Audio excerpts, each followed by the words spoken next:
Bismillahirrahmanirrahim. Assalamualaikum warahmatullahi wabarakatuh. Innal hamdalillah wa nusalli wa nusallimu ala Rasulillah wa man nasarahu wa wala.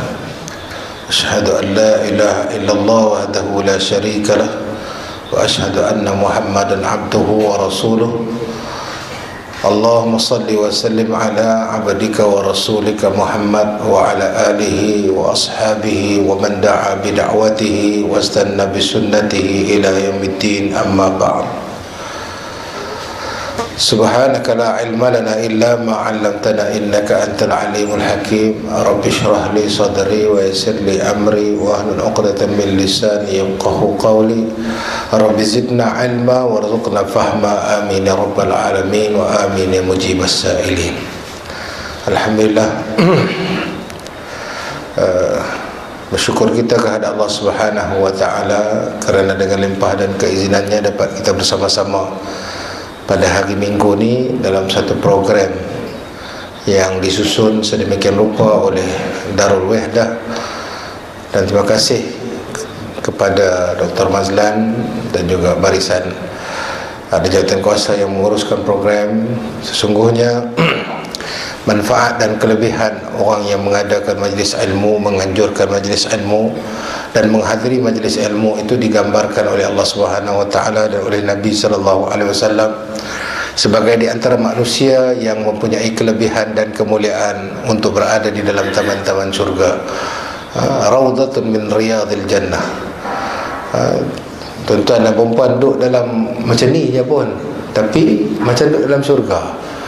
Macam mana duduk dalam syurga? Sebab orang-orang yang menghadiri majlis ilmu ni nama dia dah ada, dah siap. Cumanya susah sikit lah nak main hari-hari Minggu kan. Ada yang nak kena pergi market, ada yang nak kena mengasuh cucu, yang nak kena tok yang nu, nak kena tok yang ni. Tapi siapa yang boleh main ni baguslah. Yang tak boleh main ni kena fikir macam mana nak bagi mereka main, macam mana nak suruh mereka main. Tak pun apa yang kita dapat nanti kita sampai dekat mereka. Mungkin mereka pun nak main tapi dah macam-macam. Masa ni lah anak-anak kita nak pergi berjalan, nak main tinggal anak mereka kat kita. Kita pun dengan cucu ni tak boleh buat apa dah. Kalau dengan anak boleh lagi, main dengan cucu ni tok dengan tok wan hat lembut, hat lutut keras pun boleh jadi laju. Selondeh kain-kain pun tak apa, cucu punya pasal kan. Saya ingat lagi Pak mentor saya ni cengih tak anggah dah. Bini saya kata cengih, tapi bila main dengan cucu ni hilang cengih-cengih memang. Cucu heret naik motor ajak pergi tok wan, jom pergi kedai, habis cengih-cengih tu. Dulu tak berani pun. Cucu main semayang, main duk masuk bawah telekong, kita tak marah, masuklah. Tu cucu punya buat. Tapi tuan-tuan, bagilah peluang kat kita untuk kita main mengaji sama habak kat mereka. Dulu-dulu kot tak ada duk mengasuh hampa lah ni, bagilah mak main mengaji, bagilah ayah main mengaji sat. Lepas pada tu boleh nak jaga cucu, tak apa. Nak bagi kat orang jaga pun susah juga kan. Baik, saya diberi bahasa lebih kurang 1 jam lebih sikit. InsyaAllah tajuk yang akan kita kongsi bersama ni adalah tajuk yang semua orang dan dah biasa, iaitu menghayati konsep dan erti pengorbanan. Kebetulan kita dah nak sambut Raya Kurban. Saya tak mau nak sentuh tentang apa yang disampaikan oleh Ustaz Ruslan, Cik Rus. Maksudnya apa yang dah dia sampaikan saya tak mau campur lah. Maksudnya tuan-tuan dah ada benda tu, mungkin tuan-tuan boleh manfaatkan. Pada saya kita nak sambung sedikit tentang pengorbanan. Bila kita berbicara tentang pengorbanan, sudah tentu kita ingat akan ayat Allah Subhanahu wa ta'ala dalam surah Al-Kautsar yang selalu kita baca. Surah Al-Kautsar ni surah paling popular. Dalam semayang ni kira nak baca surah tu Kalau ada surah yang paling pendek, lagi pendek kita nak baca. Kalau tanya aku memang nak baca surah tu lah. Rakaat yang pertama inna a'tainakal kautsar, rakaat yang kedua qul huwallahu ahad. Betul tak? 30 tahun semayang duk baca yang tu. Sekali sekala semayang baca surah panjang-panjang ni pening. Bacalah kata berubah, baca kuliah kot, tak pernah baca kuliah, tak jumpa lakum dinukum wa diadin. Duk kuliah ayyuhal kafirun la a'budu ma ta'budun wa la antum a'biduna ma a'bud wa la ana a'bidu ma abattum wa la antum a'biduna ma a'bud wa la ana a'bidu ma abattum wa la antum. Lepas tu anak yang duk sebelah ni kata, abah lakum dinukum waliyadin. Lepas tu mak yang kat belakang, shh, dalam sembahyang mana boleh cakap. Lepas tu yang abah dia kalih, aku seorang yang tak cakap. Habis lingkup tiga-tiga orang. Kalau baca lam yakunin, sejadah boleh bangkit sendiri. Itu yang sejadah bangkit tu. Kan kita biasa dengar sejadah bangkit. Orang Melayu ni kalau buat pelik-pelik ni dia cukup suka. Sejadah bangun semayang. Sejadah tu, mana sejadah tak bangun semayang? Selama-selama ni tak pernah semayang kot, tiba-tiba semayang. Sejadah pun terkejut. Tapi bukan orang sini lah, orang tempat lain. Tuan-tuan, dalam sepotong hadis dalam ayat Quran tadi kita baca, inna a'tainakal kautsar fashalli li rabbika wanhar. Hendaklah kamu menunaikan salat kepada Tuhanmu, wanhar, dan lakukanlah ataupun sembelihlah kurban. Baik, sembelih kurban dan solat. Bila solat maknanya kita kena lakukan Allahu akbar kabira. Kena berkorban. Bila solat dia satu ibadah yang lain, korban satu ibadah yang lain. Tapi kedua-duanya itu mempunyai satu arti yang cukup besar. Nak solat kena ada pengorbanan. Nak apa pun kena ada pengorbanan, tuan-tuan. Tapi kita cakap tentang konsep solat. Fasalli li rabbika wanhar. Hendaklah kamu menunaikan solat dan juga sembelihlah kurban. Tuan-tuan, ingat senang kan nak semayang? Ingat senang kan nak main mengaji, tuan-tuan? Susah main mengaji ni. Saya duk tengok tadi, saya duk berhenti lama, saya sampai lama dah kat depan tu. Saja janji dengan Dr. Mazlan 8.50, sebelum pukul 9 saya sampai sini. Jadi saya sampai 8.50 tepat, saya sampai dalam tu. Saya duk tengok pakcik kita, Pak Long kita duk tunggu depan tu. Saya kata, tu dia ada dah. Tapi saya duk tengok ada dua orang makcik ni duk lintas pergi balik. Sekejap lagi dia lintas belah ni, dia patah balik. Ni apa makcik ni duk pergi mana pula? Jaga baik-baik, jangan duk lintas tak tengok kiri kanan. Walaupun jalan ni jalan sunyi, tapi sekali main lori pada agak lah. So jaga baik-baik, jangan duk ni, kita kena jaga, kena berkorban juga tu pun. Takut nanti kita yang terkorban. Baik, nak semayang kena berkorban, nak mengaji kena korban, nak buat apa pun kena korban, nak jadi isteri pun kena berkorban, nak jadi suami pun kena berkorban. Semua memerlukan pengorbanan, sebagaimana yang ditunjukkan oleh Nabi Allah Ibrahim alaihissalam apabila dia diperintahkan oleh Allah untuk menyembelih anaknya yang juga memerlukan pengorbanan, dan seorang anak itu meletakkan pipinya untuk dikorbankan. Letak pipi dia dekat tepi ayah dia tu, dia bersedia untuk dikorbankan. Itu pengorbanan. Kita sembelih korban ni bukan kata sembelih korban sembelih lembu saja, tak, tetapi menghayati erti pengorbanan. Nak buat sesuatu, nak dapat sesuatu yang bernilai di sisi Allah Subhanahu Wa Taala, kena berkorban. Tuan-tuan ingat senang kan nak masuk syurga? Walaupun ada hadis mengatakan man qala la ilaha illallah daqalal jannah, barang siapa yang mengucapkan la ilaha illallah masuk syurga. Tuan-tuan yang ada ni semua memang ada tempat dalam syurga, cuma nak tahu bila nak masuk saja. Ada dah nama, tuan-tuan. Yang pentingnya masa mati nanti jangan berpaling pada Allah SWT. Bihusnil khatimah, mati dalam keadaan yang baik, insya-Allah syurga. Cumanya bila, macam mana, lambat, cepat, itu saja yang membezakan. Kalau ilmu kita, kalau amalan kita bagus, kalau amalan kita baik, kalau semua yang kita dapat, yang kita buat atas dunia ni sesuatu yang baik, insya-Allah masuk dalam syurga, laju. Tapi tuan-tuan, ulama menggariskan, orang yang nak masuk syurga baginya dunia ini adalah neraka. Orang yang nak masuk neraka, baginya dunia ini adalah syurga. Dalam dunia ni tuan-tuan, banyak benda kita tak boleh buat. Sebab apa? Sebab kita mengharapkan syurga Allah Subhanahu Wa Taala. Bagi kita dunia ini ibarat penjara. Nak kena pakai tudung, nak kena apa? Nak kena sembahyang, nak kena puasa, nak kena keluar zakat, nak kena menuntut ilmu. Susah. Orang lain tengok tak gaduh apa pun, sembahyang pun tak gaduh apa pun, dia tak gaduh main mengaji, tak gaduh apa, duduk kerja, niaga, yang tu yang ni cari duit 24 jam. Bagi dia dunia ni adalah syurga segala-galanya.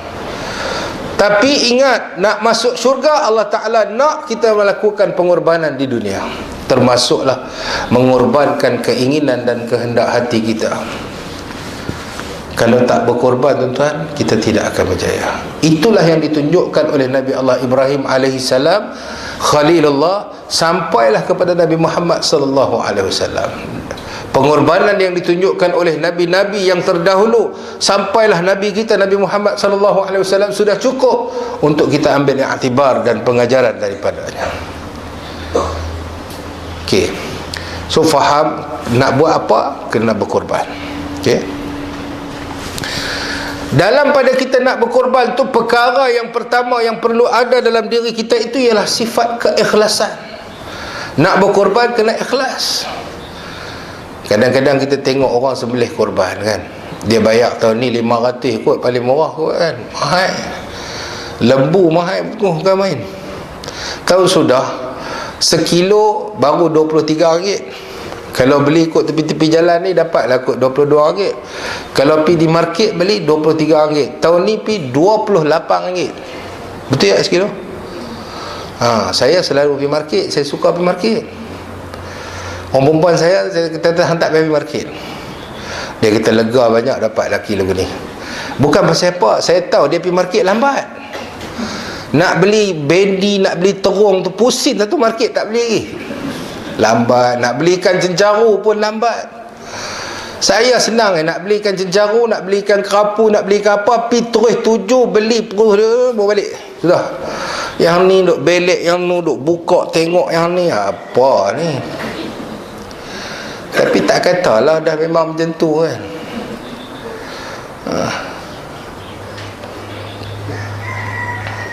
RM28. So saya pergi tengok, harga mahal. Nak buat macam mana? Keadaan ekonomi kita yang tidak menentu, ekonomi global yang tidak menentu, yang juga memerlukan kita pada pengorbanan pada kita.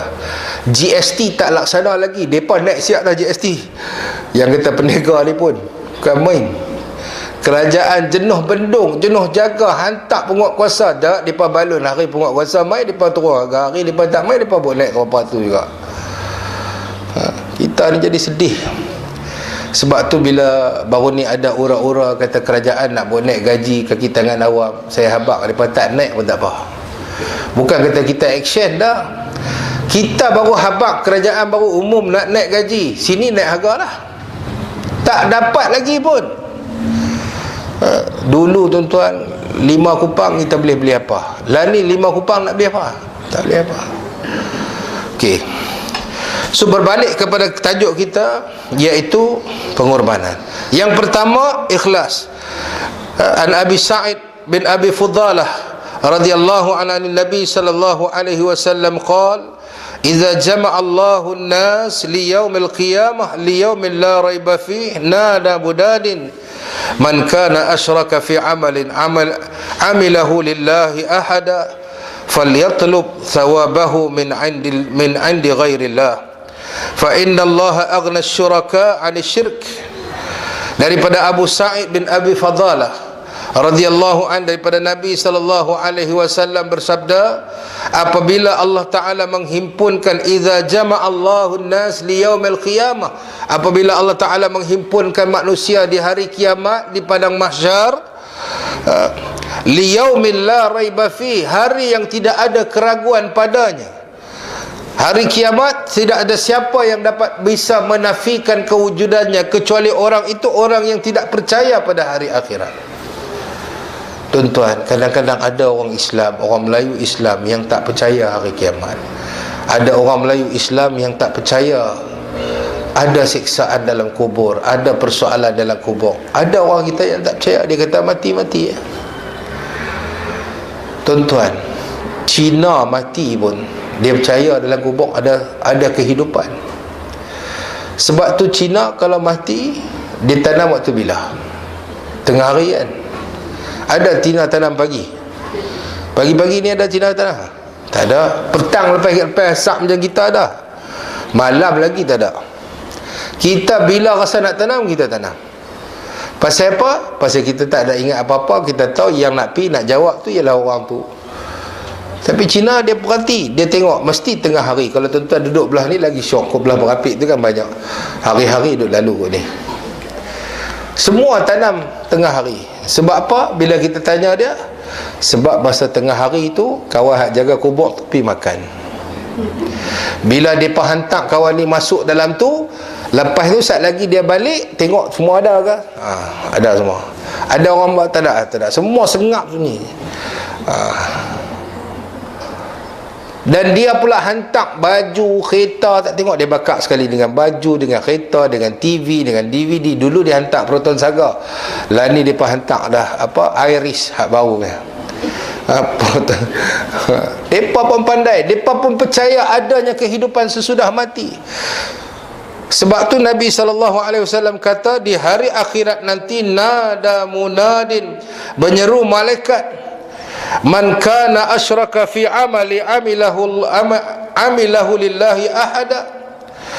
Barang siapa yang mempersekutukan Allah dengan mana-mana makhluk dalam segala amalan yang dikerjakan kerana Allah,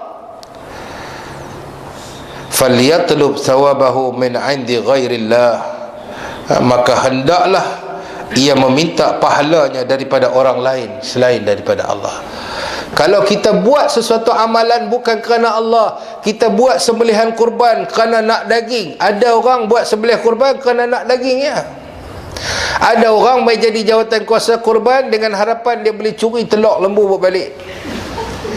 Tuan-tuan, telur lembu, buah pinggang lembu ni kira antara yang selalu hilang. Dalam pada mai tu tak bawa apa. Dia bawa mai timba kecil dengan pisau satu. Tiba-tiba balik timba tu penuh. Kena jaga. Saya duk jadi jawatan kuasa, pengurusi jawatan kuasa korban ni, tak tahulah. Tak larat nak kepung. Saat lagi dia kata ni telur lembu hilang sebelah. Saat lagi dia kata ni otak lembu tak tahu duk tang mana. Buah pinggang lembu pitang mana. Ekor lembu ni dah tentu hilang.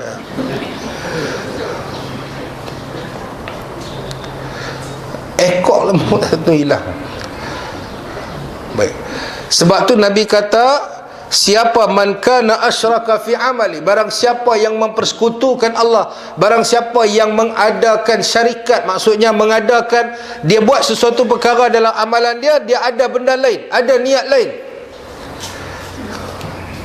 Di akhir akhirat nanti kata Nabi SAW, falyatlub thawabahu min 'indi ghairillah. Tok sampai minta dekat Allah SWT pahala. Allah Ta'ala kata, Nabi kata, ni pergi minta dekat orang yang kita buat amalan tu kerana dia. Kalau kita mai sini kerana apa? Kerana kawan ajak, tak ada apa, mai pi lah. Duduk di rumah pun duduk nganga. Tu siapa yang ajak? Tu lah mak ngah hang ajak aku mai lah. Tak mau tu tuan-tuan. Mak ngah ke, tok ngah ke, apa ke, kita sendiri mau mai. Bila kita mai, barulah kita dapat keikhlasan tu. Kemudian kalau kita ada benda-benda yang macam tu yang menghantui kita, yang mengelabui niat dan hati kita, sila betulkan, tajdid niat, perbetulkan niat supaya kita dapat hakikat keikhlasan yang sebenar.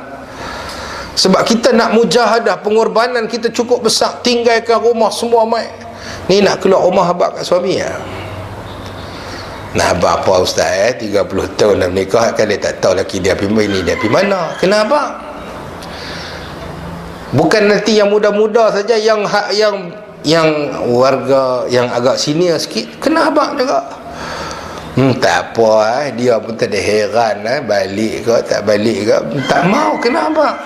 abang cik nak pergi mengaji hari ni. Kalau dia kata tak boleh hari ni, tak payah pergi tengok Dr. Mazlan tu, hari ni mai duduk sini abang nak makan gulai rebung, masak, hang tak payah pergi mengaji. Tak payah mai tuan-tuan, tak boleh mai. Tahu tu siapa yang ada suami nak kena balik cepat. Yang lelaki pun bini dah nak main mengaji, bagilah, dah hang tak mau main sudah. Selalu lelaki macam tu, tak apa, hampir dulu. Mereka ilmu lebih daripada kita lagi. Tapi bukan lelaki yang duduk ni, yang duduk ni semua marah je, bamat marah dia. Baik. Fa inna Allah aghna asy-syuraka'i 'ala syirki. Sesungguhnya Allah Ta'ala itu tidak menerima sama sekali akan sebarang amalan yang dipersekutukan dengan makhluk-makhluk lain. Allah Ta'ala tak terima apa juga amalan-amalan yang kita persekutukan dengan orang lain. Nak buat sesuatu lillahi ta'ala, itu saja. So pengorbanan dia, kunci dia yang pertama, nak mencapai hakikat pengorbanan kena ada keikhlasan.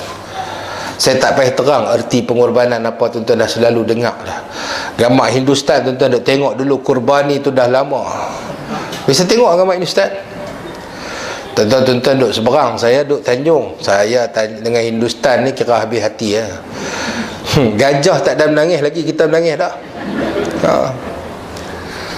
Tapi saya tak maulah nak lawan ustaz Haslin Bahrain, lagi dia ustaz Bollywood. Sekali lagi dia berkata saya ustaz Hollywood pula. Saya tak mau. Boleh saya cakap Hindustan pun boleh, cakap Tamil pun boleh, cakap Cina pun boleh, cakap Arab pun boleh. Bukan boleh kalau tekan nak kelentong tu dia pun tak boleh lah. Sebab kata fuqaha, kata alim ulama, man arifa lughata qaumin salima min makrihim.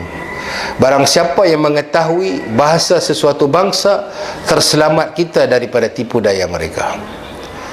So kita kena belajar bahasa lain sama, supaya kita tak terpedaya dengan tipu daya mereka. Okey, so tuan-tuan faham, nak buat amal ibadat apa pun, nak dapat pengorbanan apa pun, nak mulakan pengorbanan dalam kehidupan kita ini, perkara yang pertama yang harus ada ialah keikhlasan.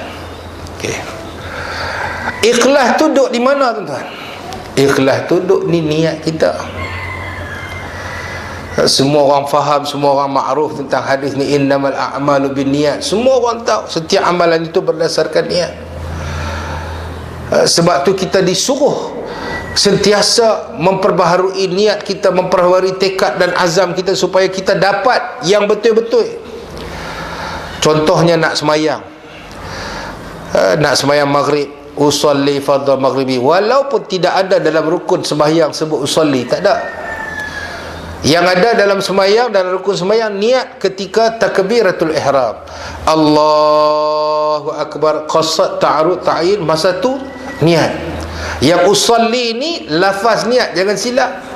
Tak baca usalli pun tak batal sembahyang, sebab tak sembahyang lagi. Tapi ulama buat benda tu supaya kita dapat mengenepikan yang lain-lain.